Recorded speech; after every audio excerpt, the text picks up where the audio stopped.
This episode brought to you by DoorDash, the app that brings you food you're craving right now, right to your door.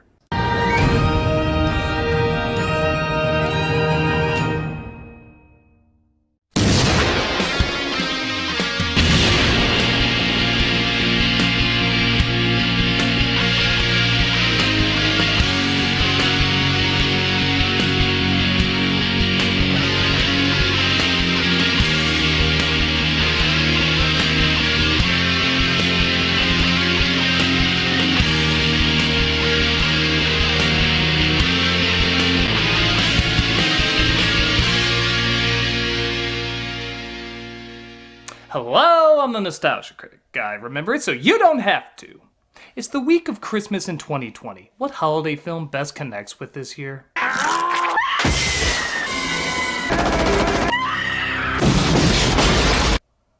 Might be too happy.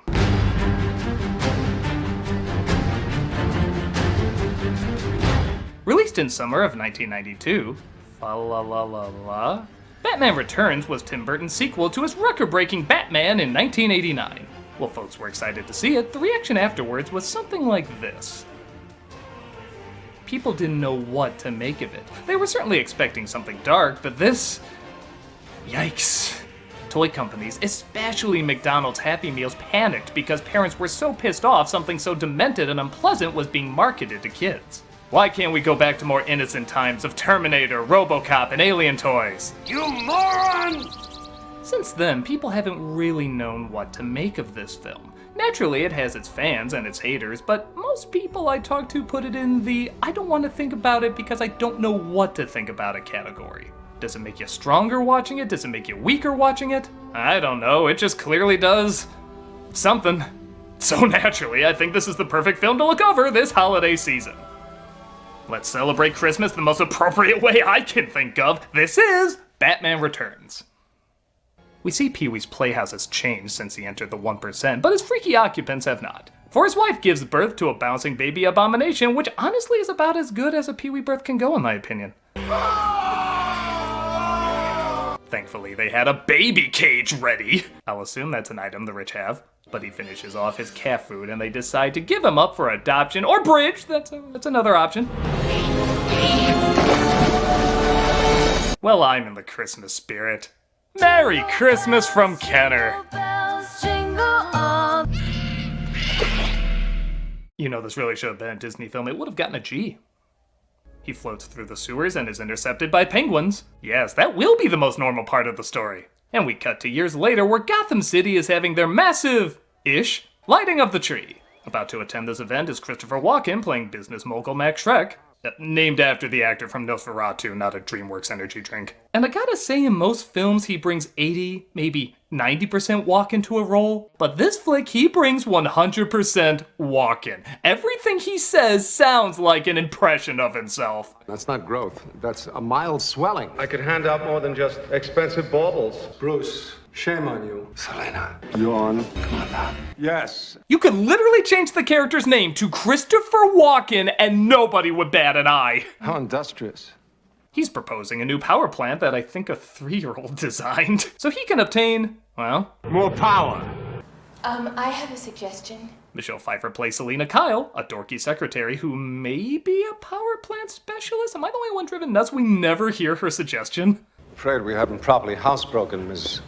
Kyle. Hey, fuck you, buddy! Dad, Mr. Mayor, it's time to go down and bring joy to the masses. Oh my god, we found the only other actor bringing more Walken than Walken to the role.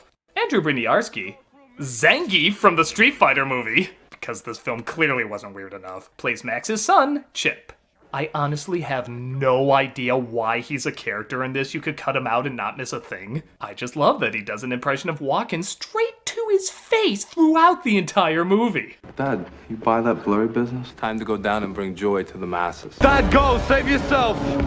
Dad, go! Walken, the whole film, has a look like... What's with that voice? It sounds weird. Tim, tell him to stop being weird. While making a speech, the circus comes to town and attacks the crowd. I have to admit, I love that all it takes for the cops to call Batman is one of their cars being dented.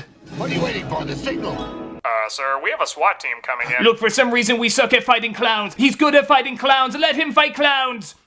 The signal is reflected into Wayne Manor Library, which looks cool, but what was the excuse he had for setting that up? Mr. Wayne, you want giant reflectors to shine the bat signal into your library, which you'll presumably be in all the time? Yeah. Why? I don't know. Okay. Batman arrives, and I guess this is as good a time as any to talk about the whole Batman killing thing. Some people have very strict rules about Batman, like he doesn't carry guns and he doesn't kill, despite him doing both several times in the past. My personal take is, do whatever matches the version. Would Conroy or Bale kill people? No, with the exception of bullshit loopholes. I won't kill you, but I don't have to save you. Real humanitarian.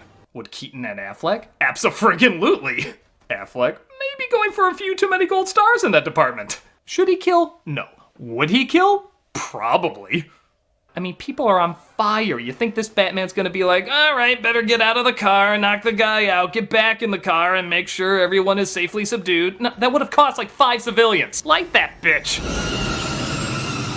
Also, I'll bring up what nobody does. When Batman kills somebody in the Burton films, it's hilarious.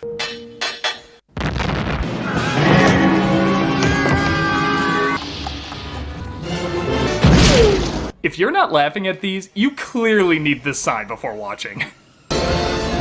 One clown takes Selina hostage, thus Batman telepathically summons the proper tool. The Batman. Or is it just Batman? Do I look like that Twilight fop to you? Hey Frank, you know what this alley needs? What? A face. Okay. Shrek is kidnapped and taken to an abandoned zoo. Can't imagine why this place didn't stay in business. It looks so welcoming. And he comes across the Penguin, played by Danny DeVito. I believe the word you're looking for is... I believe the majority of this film's problems are around this one character. I mean, Batman's still cool, Catwoman's still cool, even Walken impersonating Walken is still cool, but this character is written as an absolute monster, but is directed like we're supposed to have some sympathy for him. Poor DeVito does an amazing job trying to pull off both, but it's kind of like taking a disgusting villain like Baron Harkonnen from Dune and saying we're supposed to feel bad for him like Ramesses from Prince of Egypt. You gotta go for one or the other. Tragic irony or poetic justice? You tell me. We'll go more into that in a bit, but for now, he tells Shrek he wants to ascend into society, and if he doesn't lend him a hand, he'll lend him one. How's Fred Atkins, your old partner? He's good. Hi, Max, remember me? I'm Fred's hand. I always like to assume that's not Fred's hand, and they just assumed he killed him, so they pulled a hand off another dead person. They just so happened to guess right. He doesn't even flinch when he shakes it as a joke. That's the face of a guy who's held a lot of dead body parts. Working right. Back at the office, Selina comes across some incriminating evidence showing that Shrek wants to use the power plant to suck power from the city, not generate it. Again, I know it makes me a sick asshole, but this scene's hilarious. Huh? You know, for a second there, you really frightened me. I feel like that's just how Christopher Walken would tell a joke. Knock, knock. Who's there? Honestly, I really underestimated the humor in this movie watching it again. As a kid, watching her be brought back to life by alley cats and have a mental breakdown was pretty fucked up, but as an adult, it's still fucked up, but it's really funny. Stuffing the toys down the garbage disposal, spray painting her dollhouse, even the ad about winning the boss's affection from the company owned by the boss who tried to kill her. And your boss will be asking you to stay after work for a candlelight staff meeting for 2, exclusively at Shrek's department. I feel bad for her, but it's really friggin' hilarious. Pfeiffer, honestly like everyone, finds that perfect balance of tragedy, but also hamming it up. Look at those faces she makes. She plays crazy great, but you're also kind of giggling at it too. I also love how this raincoat is supposed to somehow cover her entire body, and I don't sew, but I think these thimbles are a lawsuit waiting to happen. I don't know about you, Miss Kitty, but I feel so much yummier. Just as Catwoman is on the rise, the Penguin is too, staging a rescue of the mayor's baby. You gotta love this convincing performance. No! It's the hideous penguin man! Here, take the baby, just don't hurt me, please. He didn't spend 3 weeks at Matthew Broderick's community theater for nothing. All I want in return is a chance to find my mom and dad. Mr. Wayne, something wrong? No. That was code for please help me with this tree. I'm like a million and you're literally Batman. Douche. At first, Bruce is taken by the Penguin story, but upon more research, he finds he may have a more dangerous background. Also, because of this movie, I know Vichyssoise is supposed to be cold. Cold? It's Vichyssoise, sir. It's supposed to be cold. It's supposed to be cold. It's supposed... He discovers the Penguin might have been involved with a bunch of child disappearances in the past. Missing children in several towns. Police have closed down. Red Triangle's fairgrounds. You hear that, kids? You think Batman saved all the children at the end, but there's God knows how many little bodies in the Penguin's backlog. Merry Christmas from Play-Doh. It looks like the Penguin is already up to his old trick, saying he wants the Hall of Records to find his parents, but uses it to look up all of Gotham's firstborn sons. Are you concerned about that strange, heroic penguin person? I think he knows who his parents are. Sir, you don't have to do that voice in front of me. I know who you are. Douche. Penguin does eventually find his parents, continuing to win the people over. Penguin forgives parents. I'm fully at peace with myself and the world. He's like a frog that became a friend. Nah, he's more like a penguin. I have no joke. I just love how stupid that line is. Catwoman also makes some progress, testing out her fighting moves on a mugger. Thanks, I saw you first. Give me your wallet. You make it so easy, don't you? Always waiting for some Batman to save you. Hypocrite much? You really should try being dropped from a tall building. It set me on the straight and narrow. Even after a nasty fall and a psychotic breakdown, she still shows up to her job. That's just a good work ethic. Selena. That's my name, Maximilians. Don't wear it out or I'll make you buy me a new one. What I like is Bruce has clearly seen her before. He even slips up and says he remembers her. Yeah, we've met. Have we? I mistook me for somebody else. You mean mistook me? But it's not until she looks and acts completely bonkers that he's suddenly like, say, you look like you wear black leather to cope too. I remember the time I forgot to wear my underpants to school, and the name of the boy who noticed was Ricky Friedberg. He's dead now. Well, they say don't put your dick in crazy, but I don't sense any drama out of her. Women. Nothing surprises me, Chip. Except your late mother. Wait, Mother's dead? I got a penguin to see. Speaking of which, Shrek surprises Penguin with his bright idea of having him run for mayor. Now you might be thinking who's gonna vote for a monstrous, sex-hungry maniac who abuses people. What am I talking about? He's overqualified. Just look at how he handles people who make fun of him. My nose could be gushing blood. Merry Christmas from Diet Coke. Shrek convinces him to be mayor as he can use his henchmen to drive the current mayor into a chaotic frenzy. Burn, baby, burn! Hashtag 2020.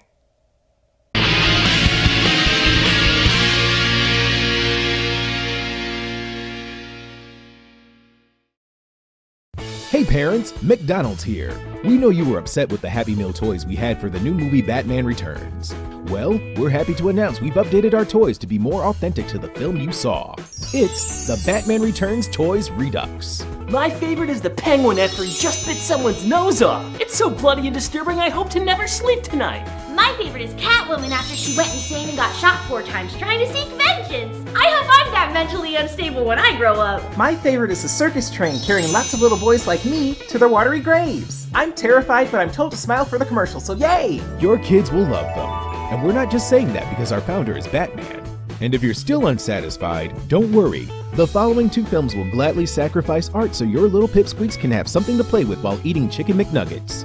McDonald's. Yes, you can blame us for Batman and Robin. As Penguin said, he unleashes his goons on the city to blow up stores, steal valuable goods, tap people's heads. Monsters! But thankfully, Batman was out doing some bat shopping. Maybe he was going to the Bat store. Wait, that was gonna be a thing in this movie? They actually built that? Huh. Maybe they had a line of credit and they called it I'm not digging up old wounds. I bet this effect will age great.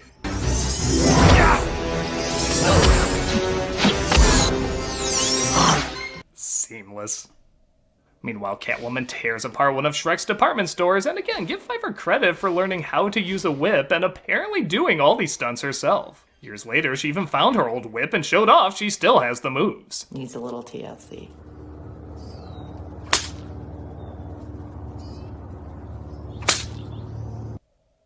That shouldn't be turning me on. Maybe it should. Either way, it's turning me on.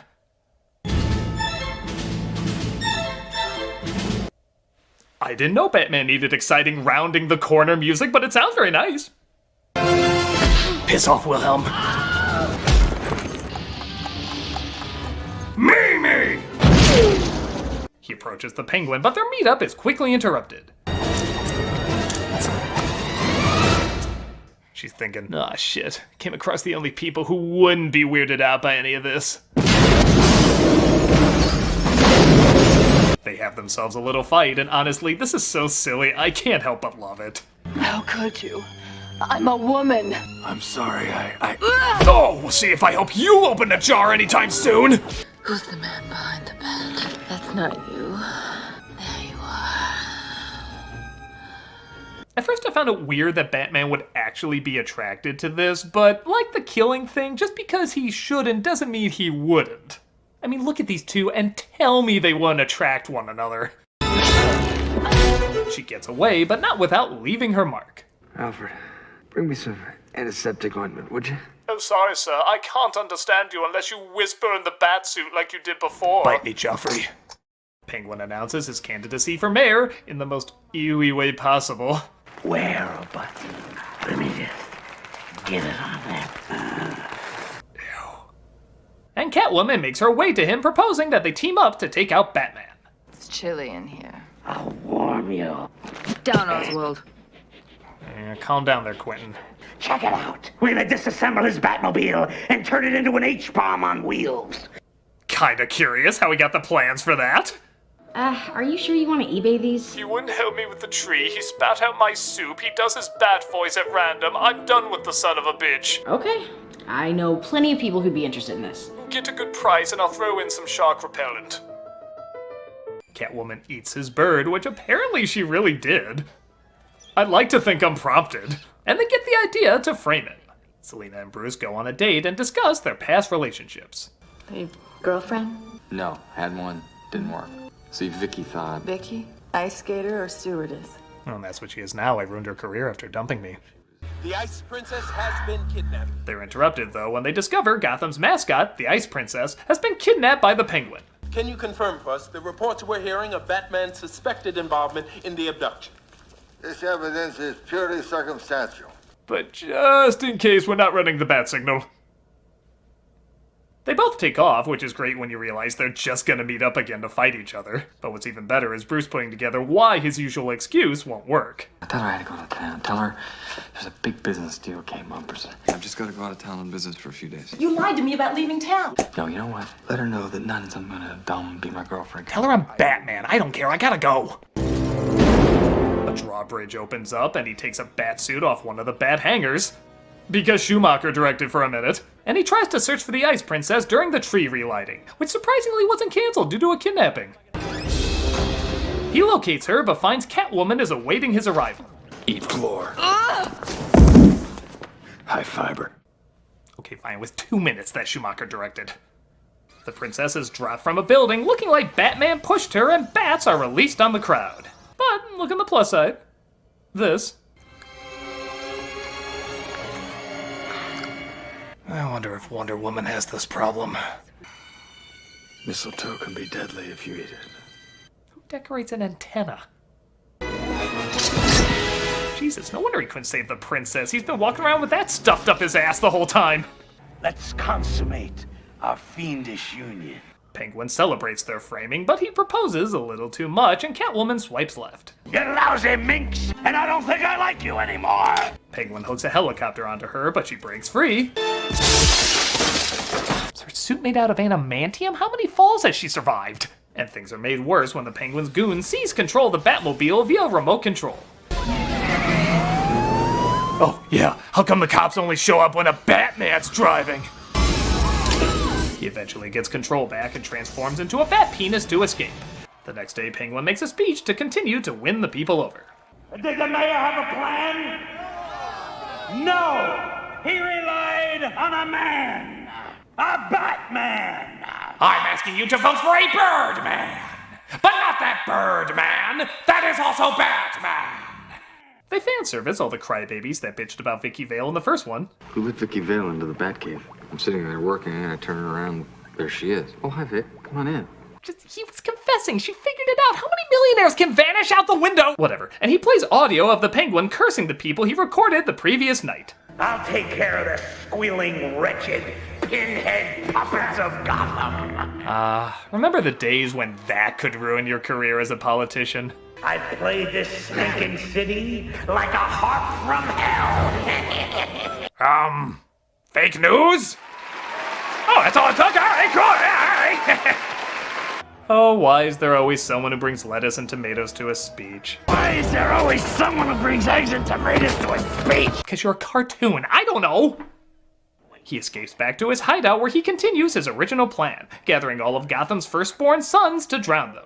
And if you're wondering why firstborn sons, it's because in the original script, Shrek and Penguin were supposed to be brothers. Him being the abandoned firstborn and Shrek being the prosperous secondborn. Which would have been pretty interesting in my opinion, but it was cut, so the firstborn thing is kind of random. And we will snatch them, carry them into the sewer, and toss them into a deep, dark, watery grave. Merry Christmas from the Batman Returns gumball dispenser. Bruce is given an invite to Shrek's Masquerade Ball. Yes, that's really what they call it, and yes, I am insanely jealous of that pun. As he fixes the Batmobile. May we RSVP in the resoundingly negative? Not interested. Although, Selena Kyle might be there. This is why Superman works alone. He sees Selena at the party behind Red Death. That's a nice touch. And they follow through on their kinda excuses. Listen, I'm sorry about yesterday, but I had a pretty big deal come through. Fall through action. Did he just make a joke about a woman falling to her death? Pretty big deal come through. Fall through action. Again, must be this sick. Everyone in the film is great, but Pfeiffer really does knock it out of the park with scenes like this, where literally in a head turn she goes from crying to laughing. I don't know anymore, Bruce. You're crazy.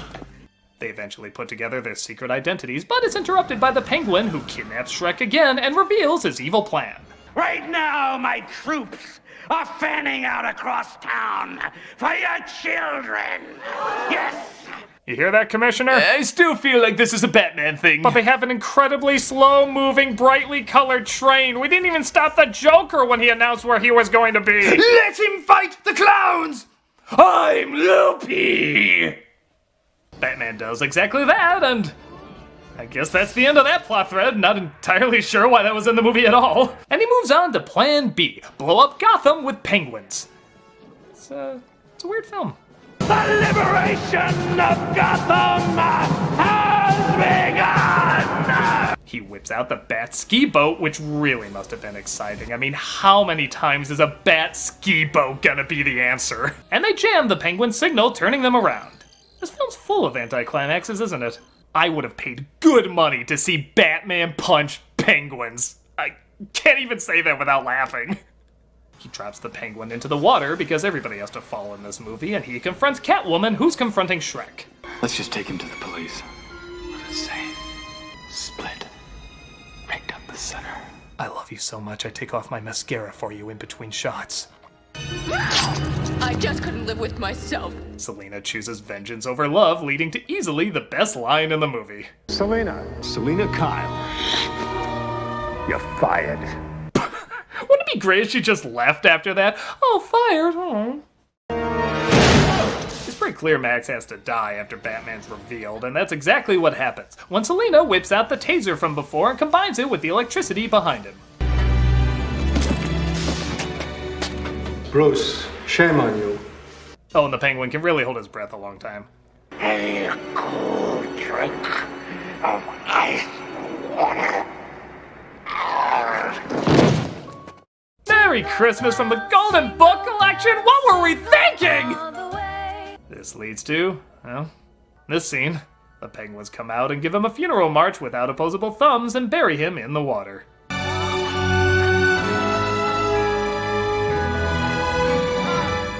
Arthur, is this a warm moment, or should we be disturbed? No shit. Danny Elfman's music is beautiful, but what tender scenes am I supposed to look back on to make me miss him? Let me just get it on there. Nope, not that one. Not that one either. Oh, that's not a keeper. I want to find out who I am by finding my parents. Okay, alright. Him wanting to belong to society. I can feel bad about that. Oh wait, that was a ploy to find more kids to kill and he was faking all of this. I think he knows who his parents are. Bridge it is! I'll miss you? Mary! Oh, just pretend we're Nightmare Before Christmas. Bruce swears he sees Selena on the way back, but it appears to only be her cat. Merry Christmas, Mr. Wayne. Goodwill toward men. And women. Yep, I wanted to be equal. Yeah. The film ends with the bat signal being lit and Catwoman staring up at it, and fun fact, this was actually a last-minute addition. Mostly because audiences wanted to slit the wrist after watching this movie. I think that was a good add-on.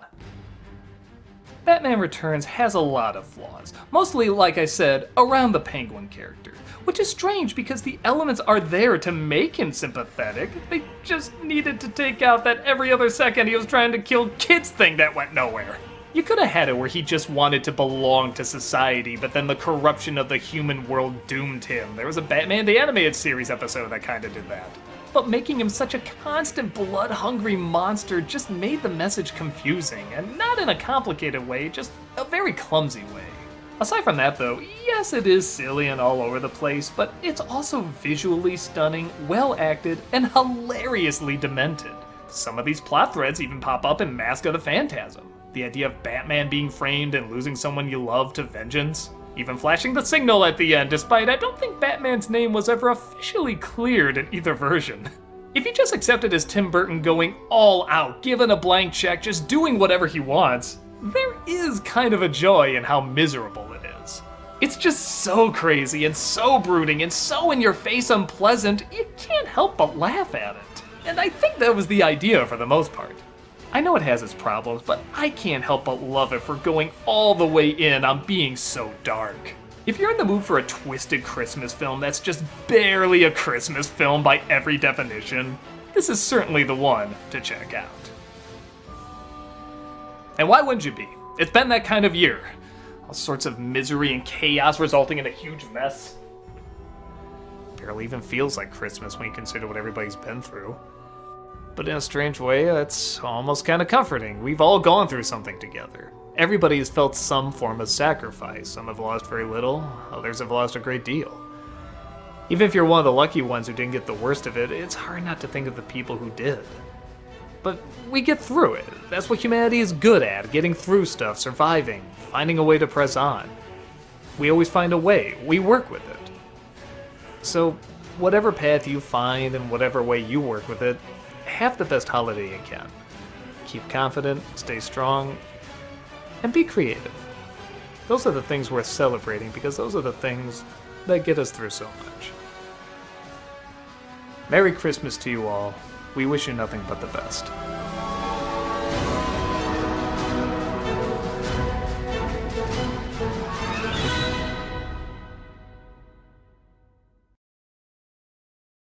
He's like a frog that became a friend. No, he's more like a penguin.